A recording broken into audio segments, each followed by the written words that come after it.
দুপুর ১২টা বাজে, এত বেশি ক্ষুধা লাগছিল তো চিন্তা ভাবনা করলাম নুডলস রান্না করে খাওয়া যাক। তো যেমন কথা তেমন কাজ, তো এখানে আমি ২ প্যাকেট নুডলস নিয়ে নিলাম। তো এখানে আইজে ঘুমাচ্ছিল, তো সেটাই সবচেয়ে বড় সুযোগ যে এই সময় রান্না করে খাওয়া যাবে। তো ফ্রিজ থেকে একটা ডিম নিয়ে নিলাম। এখান থেকে ধনিয়া পাতা নিতে চাচ্ছিলাম, পরে আবার দেখি আম্মু কেটে রাখছে, তো সেটাই নিয়ে নিব। তো এখানে সব কিছু একটা পাত্রে নিয়ে বসে পড়লাম কাটাকুটা করার জন্য। তো এখন এখানে আমি পেঁয়াজগুলো সুন্দর করে কেটে নিব। মাঝখানে অনেক দিন ব্লগ আপলোড করতে পারিনি, আসলে অনেক বেশি সিক ছিলাম, এখনও অনেক বেশি সিক, অ্যান্ড জীবনে পার্সোনাল অনেক বেশি ঝামেলা চলতেছে, অনেক কিছু চলতেছে। তো যাই হোক, সব কিছু পিছনে রেখে এখন চলে আসলাম। এখন চেষ্টা করব ডেইলি ব্লগ আপলোড করার জন্য। সবাই আমাদের পাশে থাকবেন আর একটা লাইক ফলো দিয়ে আমাকে ভালোবাসবেন। তো আমার পেজটাকে একটা লাইক ফলো অবশ্যই দিয়ে দিবেন। তো এইখানে ভাবি চাল দিয়ে গিয়েছিল, চাল ভাজা এনে যে মটরশুঁটি ভাজা, তো সেগুলো একটু খাচ্ছিলাম। তো এখানে বললাম না দুপুর ১২টা বাজে নুডলস রান্না করতে আসছি, তো তখন আম্মু ২ চুলাতে রান্না করতেছিল। তো সেখানে আমি ডালটা একটু ঘুটে সাইডে রেখে এখন আমার জন্য নুডলস রান্না করব শর্টকাটে, যেভাবে তাড়াতাড়ি রান্না করা যায়। তো এখানে আমি পেঁয়াজ কুচিগুলো একটু তেলের সাথে ভেজে নিব। সুন্দর করে ভেজে নেওয়ার পরে তারপরে একটু লবণ দিয়ে দিব। ওই ক্লিপটা আমার নেওয়া হয়নি, লবণ কিন্তু আমি দিয়েছি, আপনারা একটু লবণ দিয়ে দিবেন। তারপরে আমি ডিমটা ফাটিয়ে নিব, একটা ডিমই নিব, যেহেতু ২ প্যাকেট নুডলস আমি, ভাবি আর আম্মুর জন্য। আমার আম্মু তেমন একটা নুডলস পছন্দ করে না, আমার আর ভাবির জন্যই। তো এখন আমি সুন্দর করে ডিমটা ফাটিয়ে নিব। ফাটিয়ে নেওয়ার পর এখানে আমি একটু গুঁড়া মরিচ দিব, গুঁড়া মরিচ আধা চামচের মতো। আমি একটু স্পাইসি পছন্দ করি, ঝাল জিনিসটা আমার ভীষণ ভালো লাগে। তো এখানে এখন আমি একসাথে সব কিছু মিক্সড করে একটুখানি পানির সাথে কষিয়ে নিব।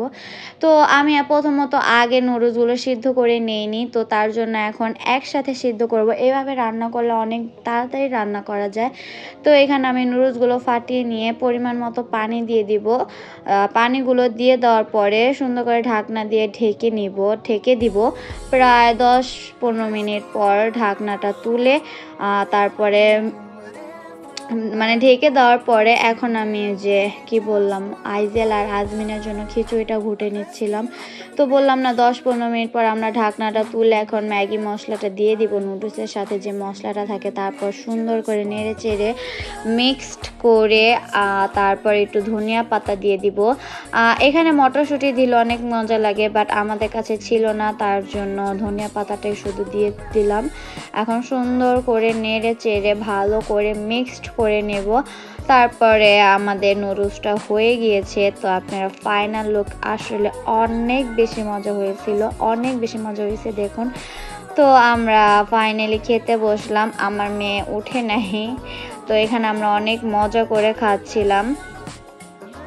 খাওয়া দাওয়ার পরে এখানে আমার আর ভাবির জন্য, তো এই খাওয়া দাওয়ার পরে এখন সন্ধ্যা হয়ে গিয়েছে। আমরা আসলে অনেক বেশি খাবার দাবার করি। তো এখানে মুড়ি ভর্তা বানাচ্ছিলাম। তো এখানে আম্মু ধনিয়া পাতা, টমেটো, পেঁয়াজ, লবণ একসাথে মেখে নিল। তারপরে এই মশলাটা আমরা বাহিরে থেকে কিনে আনাইছি, ওই যে যারা ঝালমুড়ি মামারা ঝালমুড়ি বিক্রি করে তাদের থেকে ২০ টাকা কিনে নিয়ে আসছিলাম। তো এখানে দেখেন আমার টুনটুনিটা সাদা মুড়ি খাচ্ছিল। তো সবাই আমাদের ২ টুনটুনির জন্য মাশাআল্লাহ বলে দিবেন অবশ্যই। তো এখানে এখন আমি একটু মশলা খেয়ে নিলাম, এটা আমার সবসময়ের অভ্যাস। তো খেয়ে নিলাম। তো এখন সব কিছু মিক্সড করে মুড়ি দিয়ে দিল। এখন সব কিছু সুন্দর করে আম্মু মাখিয়ে নেবে। আসলে এই মুড়ি ভর্তাটা যখন হয় তখন আমার খালার কথা অনেক বেশি মনে করে।